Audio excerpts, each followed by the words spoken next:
வேலூரில் இருந்து புறப்பட்ட அரசு பஸ் வேப்பூர் வழியாக திருத்தணி சென்று கொண்டிருந்தது.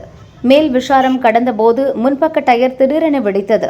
இதனால் டிரைவர் கட்டுப்பாட்டை இழந்த பஸ் எதிர் திசையில் புகுந்து சாலையோர பள்ளத்தில் இறங்கியது. அதிர்ஷ்டவசமாக டிரைவரின் சாதுரியத்தால் பெரிய விபத்து தவிர்க்கப்பட்டது. விபத்து நேரத்தில் பஸ்ஸில் 55க்கும் மேற்பட்டோர் இருந்தனர். இதில் 30க்கும் மேற்பட்டோர் காயமடைந்தனர். அவர்கள் 108 ஆம்புலன்ஸில் வாலாஜா மற்றும் ஆற்காடு அரசு ஹாஸ்பிட்டலில் சேர்க்கப்பட்டனர். சம்பவம் குறித்து ஆற்காடு போலீசார் விசாரணை நடத்துகின்றனர்.